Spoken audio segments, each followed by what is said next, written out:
Number 15. Muhammad Baba as-Samasi. We went down to a sea, and stood upon the station of the seashore. Above that station was a sun rising in our horizon. Its setting is in us, and from us rises its dawn. Our hands touched its jewels, from which came forth our souls. At that time we too became jewels. Tell us, what is that sun, its meaning and secret? What is that pearl which came out from the sea? We went down to a universe whose name in our book is the Void. It is too narrow to contain us, but can be contained in us.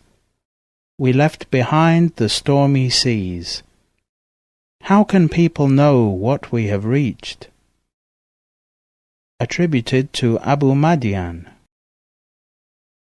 Shaykh Muhammad Baba as-Samasi, the distinguished student of Al-Azizan, was the scholar of the saints and the saint of the scholars. He was unique in the two kinds of knowledge, the inner and the outer. His blessings permeated every nation in his time. From his desire to learn, he caused untold, unseen knowledges and secrets to appear. He was the pinnacle of the sons of external and internal knowledge of the 8th Hijri century. One of his miraculous signs was his ascension from the dome of the rock, which was his heart, to the station of the knower of the knowers. From everywhere those versed in spiritual wisdom made the pilgrimage to his garden of knowledge and circumambulated the Kaaba of his guidance. He was born in Samasi, a village in the suburbs of Ramitan, 3 miles from Bukhara. He progressed in his journey by reading from the sciences of the Quran, memorizing the Quran and the traditions, and becoming a great scholar in jurisprudence. Then he began to study speculative theology, logic, and philosophy, as well as history, until he was a walking encyclopedia of every kind of art and science. He followed Sheikh Ali Ramitani al-Azizan, and he was continually engaged in struggling against his self. He secluded himself on a daily basis until he reached such a state of purity that his sheikh was permitted to transmit to his heart from the unseen heavenly knowledge. He became very famous for his miraculous powers and his high state of sainthood. Sheikh Ali Ramitani chose him before his death as his successor and ordered all of his students to follow him. He used to say as he passed the village of Qasr al-Arifan, "I smell the scent of a spiritual knower who is going to appear and after whose name this entire order will be known." One day he passed the village and said, "I smell the scent so strongly that it is as if the knower has now been born." 3 days passed, and the grandfather of a child came to Shaykh Muhammad Baba as-Samasi saying, "This is my grandson." He said to his followers, "This baby is the knower I was telling you about. I see in his future that he is to be a guide of all humanity. His secrets are going to reach every sincere and pious person. The heavenly knowledge that God is going to shower on him will reach every house in Central Asia. God's name is going to be engraved, Naqsh, on his heart, and the order will take its name from this engraving." From his sayings: the seeker must always stand on his keeping God's divine orders. He must be continuously in the state of purity. He must first have a pure heart that never looks towards anything but God, Almighty and Exalted. Then he must keep pure that inner self which is never revealed to anyone, and which perceives the true vision. The purity of the breast consists of hope and contentment with His will. The purity of the spirit consists of modesty and reverence. The purity of the stomach depends on only eating permitted foods and abstinence. This is followed by the purity of the body, which is to leave desire. This is followed by the purity of the hands, which consists of piety and endeavor.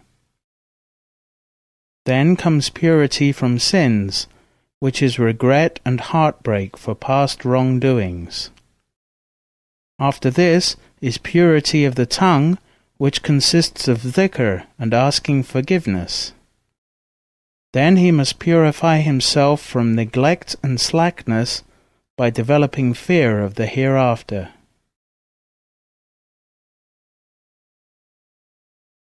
We must be continuously asking for wisdom, being careful in all our affairs, following in the footsteps of the good and pious, following their internal teachings, and safeguarding the heart from all whisperings.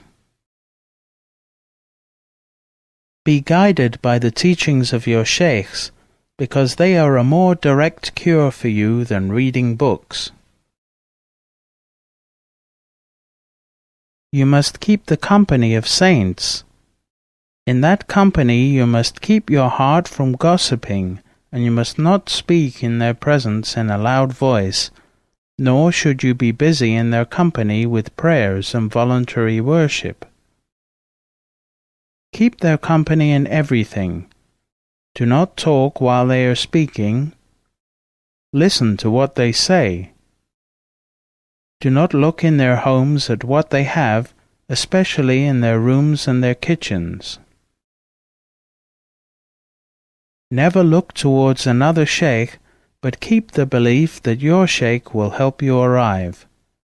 And do not ever connect your heart to another shaykh, as you might be harmed by that. Leave behind whatever you have been raised on in your childhood. In keeping your shaykh, you must not keep in your heart anything but God and His name. One time I went to see my shaykh, Shaykh Ali Aramitani. When I entered his presence, he said to me, "O my son, I see in your heart the desire for an ascension."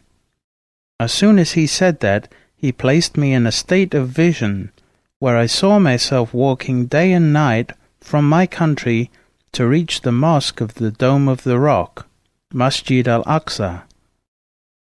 When I reached there, I entered the mosque and I saw a man clothed all in green. He said to me, "Welcome, we have been waiting for you for a long time." I said, "O my Shaykh, I left my country on such and such a date. What is today's date?" He answered, "Today is the 27th of Rajab." I realized that I had taken 3 months to reach the mosque, and to my surprise, I had arrived on the same night as the night of the Prophet's ascension. He told me, "Your Shaykh, Sayyid Ali Aramitani, has been waiting for you here for a long time." I went inside, and my Shaykh was ready to lead the prayer. He led the prescribed night prayer. After completing the prayer, he looked at me and said, "O my son, I have been ordered by the Prophet to accompany you from the Dome of the Rock Mosque to the Lote Tree of the furthermost boundary, the same place to which the Prophet ascended." When he finished speaking, the green man brought 2 creatures, the like of which I had never seen before. We mounted these creatures and we were lifted up. Wherever we ascended, we acquired knowledge of those stations that were between earth and heavens. It is impossible to describe what we saw and learned in that ascension, because words cannot express what relates to the heart. It cannot be conveyed except by taste and experience. We continued until we reached the state of the reality of the Prophet, which is in the divine presence. As soon as we entered this state, my Shaykh vanished and I vanished. We saw that there is nothing in existence in this universe except the Prophet. We perceived that there is nothing beyond that except God, Almighty and Exalted. Then I heard the Prophet's voice saying to me, "O Muhammad Baba as-Samasi, O my son, the path that you are on is one of the most distinguished ones. Those who have been chosen to be stars and beacons for human beings will be accepted in that path. Return, and I will support you with all my power, just as God supports me with his power, and keep in the service of your Shaykh." As the voice of the Prophet came to an end, I found myself standing in the presence of my Shaykh. It is a great blessing to be in the company of such powerful Shaykhs who can take you to the divine presence. Shaykh Muhammad Baba as-Samasi died in Samas on the 10th of Jumad al-Akhir in the year 755 Hijra, 1354 current era. He had 4 caliphs. He passed the secret of the golden chain to Sheikh Sayyid Amir Kullal ibn as-Sayyid Hamza.